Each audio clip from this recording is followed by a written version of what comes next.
제주형 행정체제 개편의 내년 7월 시행 계획이 무산된 가운데 관련 현안 보고가 도의회 임시회에서도 진행됩니다. 또 한국수소연합과 국회, 제주도가 수소경제 활성화 방안을 논의하는 정책 토론회도 열립니다. 주간 이슈 홍수연 기자입니다.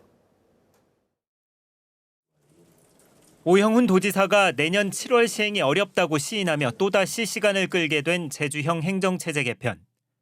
관련 현안 보고가 모레부터 8일 동안 열리는 제442회 제주도의회 임시회에서 이뤄집니다.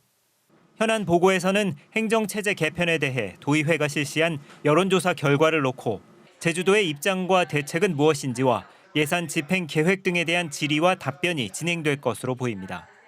또 조례안과 동의안 처리 등과 함께 제주 MBC가 잇따라 보도한 제주시 체육회 비위와 관련한 현안 보고도 진행될 예정입니다. 제주도와 국회, 한국수소연합이 함께 주최하는 수소정책토론회가 내일 국회에서 열립니다.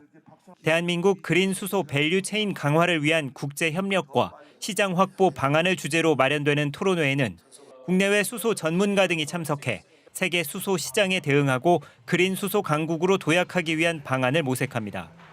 제주도는 이번 토론회에서 국내 최초로 추진 중인 그린 수소 생태계 전주기 실증 사업을 소개하며 한국 그린 수소 경제 선도 지역으로서의 역할을 제시할 계획입니다. 재공모가 진행되는 추자 해상풍력 발전 사업 현장 설명회가 오는 11일 제주 벤처마루에서 열립니다. 설명회는 제주에너지공사가 사업 희망업체 관계자를 대상으로 진행하며 이후 13일까지 1단계 평가 서류를 접수합니다. 추자 해상풍력 발전 사업은 추자도 해역에 2.37기가와트급 풍력 발전단지를 조성하는 사업으로 2035년 운전 개시를 목표로 하고 있으며 지난 1차에 이어 이번 재공모에도 단독 응모될 경우 수의계약 절차로 전환됩니다. MBC 뉴스 홍수현입니다. 제주 동부에 폭염경보, 나머지 지역에는 폭염주의보가 내려진 가운데 제주시의 낮 최고 기온이 34.9도, 서귀포시는 32.8도까지 오르는 무더운 날씨를 보였습니다. 오늘 아침 최저 기온은 제주시 28도, 서귀포시 28.4도를 기록하면서 25도를 웃돌아 제주시는 올여름 들어 62일째, 서귀포는 65일째 열대야 현상이 나타났습니다. 제주 지방에는 오늘 5에서 20mm의 비가 내렸고 수요일까지 비가 산발적으로 이어지겠지만 무더위와 열대야는 당분간 계속될 걸로 보입니다. 제주 지역에만 허용됐던 중국인 관광객의 무사증 입국이 전국적으로 확대됩니다. 정부는 오는 29일부터 내년 6월 30일까지 국내외 전담 여행사가 모객한 3인 이상 중국인 단체 관광객에 대해 최장 15일간 비자 없이 우리나라 전역을 여행할 수 있도록 허용하기로 했습니다. 제주도는 기존과 동일하게 최장 30일간 비자 없이 개별과 단체 관광이 모두 허용됩니다. 올 들어 제주를 찾은 중국인 관광객은 94만 명으로 지난해보다 13% 늘었는데 무사증 입국이 다른 지역에도 허용되면 관광업계는 타격을 입을 것이라는 전망도 나오고 있습니다. 제주와 중국 칭다오를 잇는 국제화물선이 다음 달에 취항합니다. 제주도는 화물선이 다음 달 16일 칭다오항을 처음으로 출항해 18일 제주항에 입항하며 29일부터 정기 운항한다고 밝혔습니다. 제주항에 국제화물선이 취항하는 건 1968년 무역항 지정 이후 57년 만에 처음입니다.